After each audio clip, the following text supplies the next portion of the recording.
On se retrouve avec notre chapitre 3. Dans celui-ci, on va commencer à parler de la loi normale. Et pour commencer avec la loi normale, on va commencer par introduire aussi un peu d'où est-ce que ça vient, cette loi normale-là, pourquoi est-ce que c'est la loi normale et qu'est-ce que nous, on va pouvoir donner comme notion, comme définition par rapport à cette loi-là. Donc, on se rend compte qu'en statistique, quand on travaille avec des séries statistiques et qu'on trace le polygone de fréquence, on peut souvent retrouver un polygone de fréquence où la moyenne, le mode et la médiane seront confondus ensemble. Et on retrouve ce genre de dessin-là, une courbe qui forme une espèce de cloche avec un pic dans le milieu qui correspond à notre moyenne, notre médiane et notre mode en même temps. Ce genre de résultat-là, c'est des résultats qu'on obtient très souvent. Lorsqu'on distribue, par exemple, des notes autour d'un examen, des notes dans une session au complet, lorsqu'on va chercher la grandeur des personnes, ce type de données-là s'apparente assez facilement au concept qu'on appelle la normalité.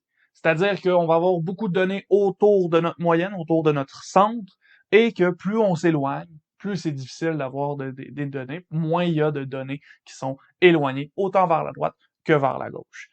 La courbe que forme ce genre de situation-là s'appelle la courbe normale, étant donné qu'on représente la normalité, ou on peut aussi l'appeler la cloche de Gauss. On a une forme de cloche, et Gauss est le mathématicien qui a beaucoup travaillé sur cette cloche-là. Donc, c'est un peu grâce à lui qu'on a la définition complète de la loi normale. Allons-y de quelques définitions maintenant. On va définir la loi normale. Qu'est-ce que c'est? Ben, c'est une loi de probabilité qui est l'expression mathématique de la courbe normale. L'espèce de cloche qu'on vient de voir, ben, son expression mathématique, c'est la loi normale qu'on va utiliser lorsqu'on va faire de la probabilité, lorsqu'on travaille en statistique.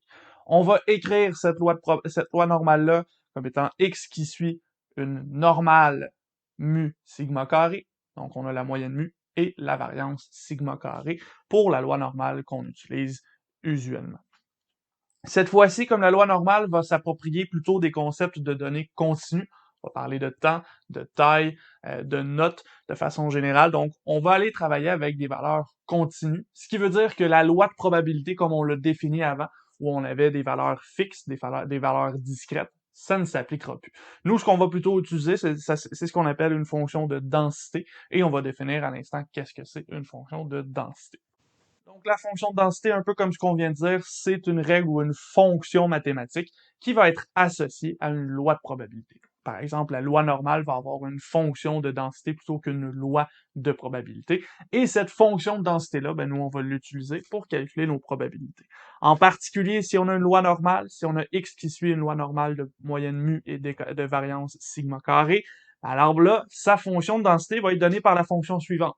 Cette fonction-là, c'est la fonction de la loi normale, et cette fonction-ci, je vous demande pas de la connaître par cœur, elle va être dans vos aides-mémoire, c'est complexe à utiliser. On verra qu'est-ce qu'on peut faire avec cette fonction-là. Ici, fonction f de x qui est égale à 1 sur sigma fois la racine carrée de 2pi, multiplié par e, donc exponentielle de moins x moins mu au carré divisé par 2 sigma carré.